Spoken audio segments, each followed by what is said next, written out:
एक निरी जनता से पूछो, बोला बिना पैसे काम नहीं होता। सीओ ऑफिस, ब्लॉक ऑफिस, थाना, चाहे वो जाति प्रमाण पत्र हो, आय प्रमाण पत्र हो, जमीन का म्यूटेशन। यहाँ तो एक युवक, एक हमारी गांव की बहु बेटी की अस्मिता लूट रहे थे, तो स्वाभाविक आक्रोश, और उस आक्रोश में घटना हुआ। यहाँ कोई पहले थोड़े जानता था कि ये मुस्लिम है, ये है। जाति पूछ के, धर्म पूछ के तो हत्या नहीं हुई।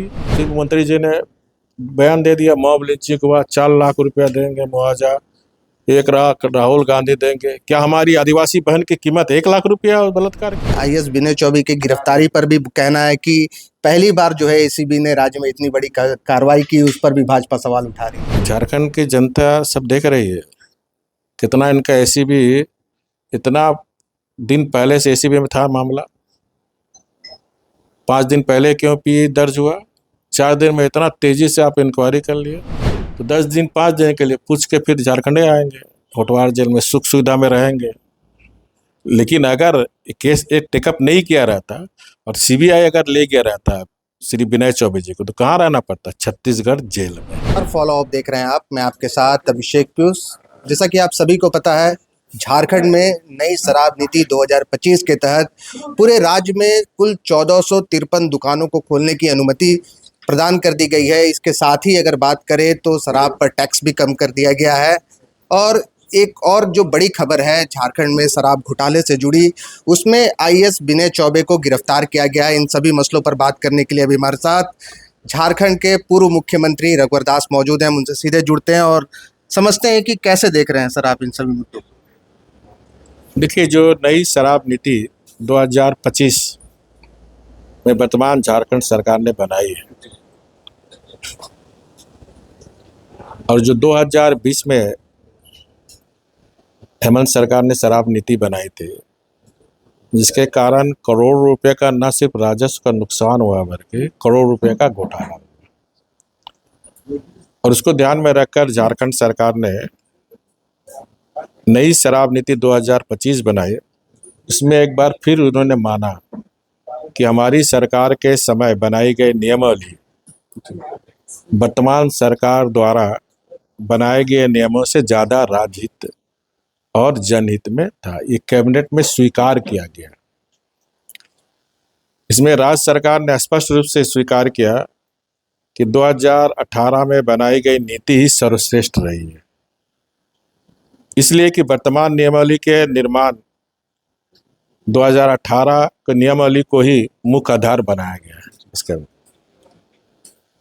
जानकारी जो मुझे प्राप्त है कि सरकार 2025 बनाए गए नीति के लिए अन्य राज्यों का भी दौरा किया। अन्य राज्यों के दौरा करने के बाद 2018 की बनाई गई नीति को ही सर्वश्रेष्ठ माना गया। सरकार ने स्पष्ट माना कि 2018 में इस नियमावली के लागू होने के बाद राज्य सरकार का शराब से राजस्व की वृद्धि दुगुनी हो गई थी। 2018-19 के 1082 करोड़ रुपए का शराब से प्राप्ति की राजस्व की तुलना में 2019-20 में राजस्व दुगुना होकर 2009 करोड़ रुपया हो गया था। इस तरह हमारी सरकार के द्वारा बनाई गई शराब नीति राजहित और जनहित में सही थी। लेकिन 2020 में हमारी 2018 शराब नीति को बदलकर हेमंत सरकार ने 2020 में नई शराब नीति बनाई थी। और वो शराब नीति छत्तीसगढ़ राज्य, जहाँ वहाँ भी करोड़ों के घोटाले हुए, वहाँ भी अफसर जेल गए, उसी नीति को झारखंड में भी एडप्ट किया गया। और उस एडप्ट करने में, जैसा कहा जाता है, 2 बार इस नीति को बनाने के लिए जो वर्तमान में अभी जेल गए हैं, मुख्यमंत्री के उस समय के तत्कालीन प्रधान सचिव और उत्पाद विभाग के सचिव विनय चौबे की प्रमुख भूमिका थी, और आज उसकी गिरफ्तारी हुई। लेकिन मेरा यह मानना है कि प्रशासनिक भ्रष्टाचार के जड़ राजनीति में होते हैं। साथ ही साथ झारखंड सरकार से झारखंड की जनता ये भी जानना चाहती है कि 22 अगस्त 2022 को मुख्यमंत्री के निवास स्थान से सारे मंत्री विधायक सत्तारूढ़ दल के लोगों को बुलाया जाता है और बस से फिर एयरपोर्ट भेजकर रायपुर के मे फेयर होटल में उनकी फूडिंग लॉजिंग की व्यवस्था होती है और 1 सप्ताह तक थे। तो झारखंड की जनता ये भी जानना चाहती कि उसका उस फूडिंग लॉजिंग का पैसा क्या झारखंड सरकार ने दी या फिर शराब माफिया ने दी। ये झारखंड सरकार को स्पष्ट करना चाहिए कि जो 32 मंत्री विधायकों का टोली सत्तारूढ़ दल का गया था उस मे फेयर होटल में 1 सप्ताह रहने का उसका फूडिंग लॉजिंग का चार्ज झारखंड सरकार ने दी या फिर पार्टी ने दी या फिर शराब माफिया ने दी, क्योंकि वहाँ भी सरकार कांग्रेस के माननीय मुख्यमंत्री भूपेश बघेल जी की सरकार थी। तो झारखंड की जनता ये जानना चाहती है कि ये 1 सप्ताह का जो आवभगत रायपुर के मे फेयर होटल में उसका पैसा। दूसरा सबसे जो आश्चर्यजनक बात है, और आज झारखंड के अनेक जिलों में इस नई शराब नीति में जो जनजाति क्षेत्र में शेड्यूल एरिया में जो गांव-गांव शराब खोलने का कैबिनेट ने निर्णय लिया है, इसका भी पुरजोर विरोध हो रहा है और पुरजोर विरोध होना चाहिए भी। मैं उन आदिवासी सामाजिक संगठन के कार्यकर्ता को बहुत बहुत साधुवाद धन्यवाद देना चाहता हूं, क्योंकि हमारे आदरणीय गुरुजी शिबू सोरेन जी ने 1970 में शराब और महाजनी के खिलाफ लोगों को जागरूक करने का काम करते हैं। लेकिन दुखद बात यह है कि उनके सुपुत्र माननीय हेमंत सोरेन जी की सरकार अब गांव-गांव जनजाति समाज में आदिवासी को शराब पिलाकर मस्त रहो, हम झारखंड को घोटाले गोलमाल भ्रष्टाचार करते रहे, आप दारू पी के मस्त रहो, झारखंड के आदिवासी बच्चों का कोई भविष्य झारखंड में ना रहे, आप सिर्फ सस्ते दारू, क्योंकि टैक्स भी कम कर दिए दारू में, दारू पी के मस्त रहो, हम झारखंड को लूटते रहे। ये भी इस सरकार के कार्यकाल में हो रही है। सर 21 तारीख को रांची में हुए मुख्यमंत्री हेमंत सोरेन की अध्यक्षता में टैग की बैठक में भी शेड्यूल एरिया में जहां 50% या उससे अधिक की जनसंख्या है, वहां पर भी शराब दुकानों को खोलने की अनुमति जो है वो ग्राम प्रधान को प्रदान की गई है।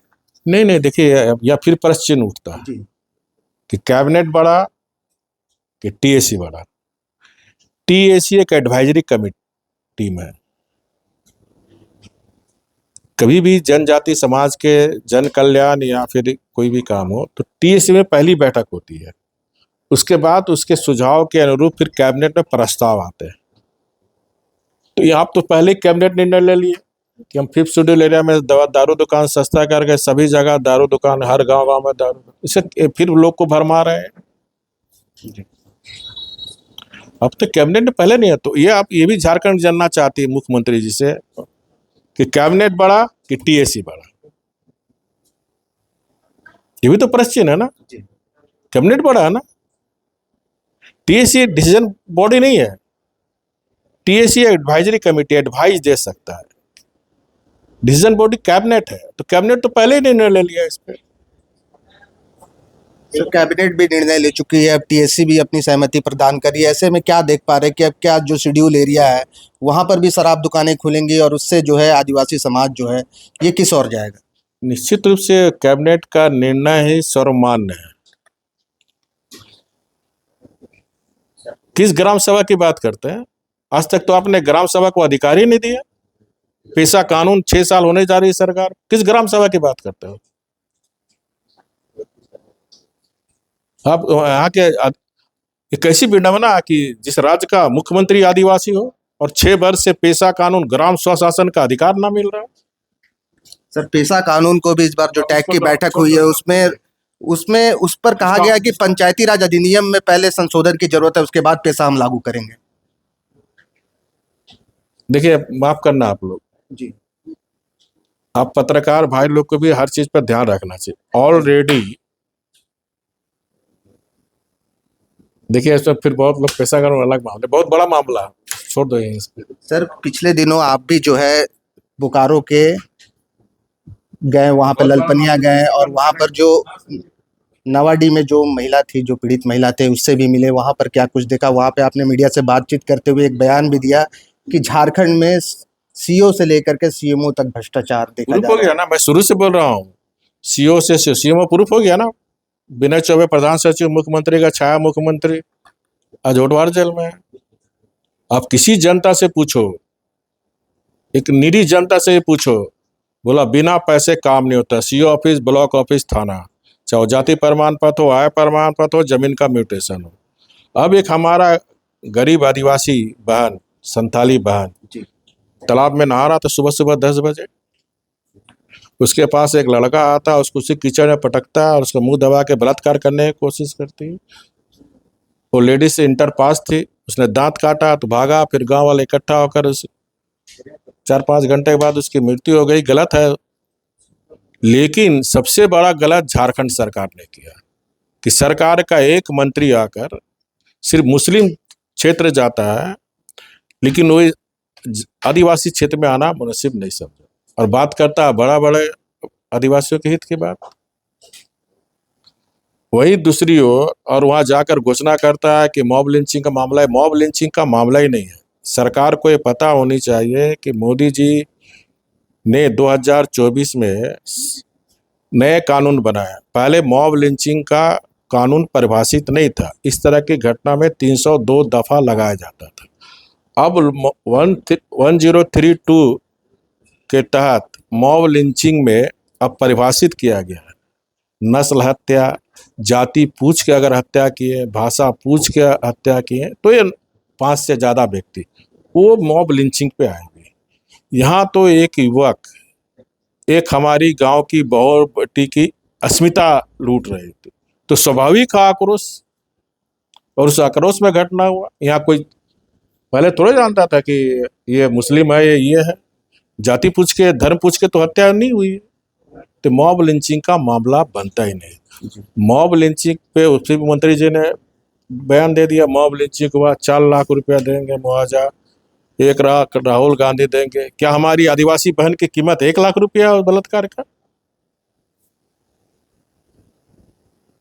और वहां दहशत करके रखा हुआ था। वहीं दूसरी उसी लालपनिया में अय्यर गांव में आदिवासी का रैयती जमीन है, वहाँ घर बनते, मुसलमान उसके रैयती जमीन पर घर बनाते जा रहा है। उस प्रशासन, सीओ, बीडीओ जा जाकर परेशान है गरीब। गांव वाला विरोध किया तो महिला का हाथ पार तोड़ के मुसलमान समाज ने हाथ तोड़ दिया उस महिला का। और मैंने उस स्पॉट पर गया और हमने कहा 1 सप्ताह में नहीं, तो इसी बोकारो से उल गुलान होगा।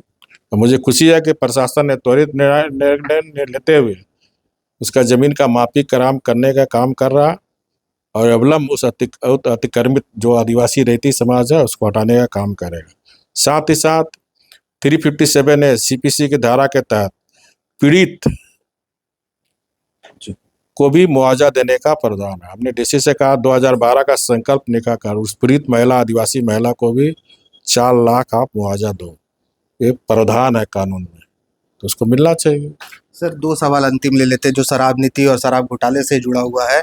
इसमें जो मद्य निषेध मंत्री है, इनका कहना है कि केंद्र का जो बकाया पैसा है केंद्र में, वो केंद्र दे नहीं रही है। ऐसे में राजस्व बढ़ाने के लिए शराब नीति में जो है वो फेरबदल करना जरूरी है, चूंकि राजस्व भी राज्य के लिए जरूरी है। मैं किसी मंत्री पद का बार नहीं कहता हूँ। देखिए, सबको जानना चाहिए, केंद्र सरकार जब पैसा देती है तो जो आप खर्च करते हैं उसका आपको रिपोर्ट भेजना पड़ता है जी। तब फिर दूसरा अलॉटमेंट आता है। तो जो भारत सरकार अभी तक पैसा भेजी है, अब कितना खर्च किया उसका आप रिपोर्ट दोगे ना। तो आप रिपोर्ट भेज कहाँ रहे हो? हर चीज में केंद्र सरकार ये अक्षम सरकार है, असहाय सरकार है। दूसरा सर, आईएएस विनय चौबे की गिरफ्तारी पर भी कहना है कि पहली बार जो है एसीबी ने राज्य में इतनी बड़ी कार्रवाई की, उस पर भी भाजपा सवाल उठा रही है।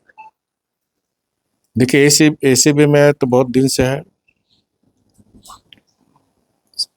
झारखंड की जनता ये जानना चाहती है कि 7-8 दिन पहले छत्तीसगढ़ ने की सरकार ने सीबीआई को रिकमेंड किया कि सीबीआई केस टेक ओवर ले लिए।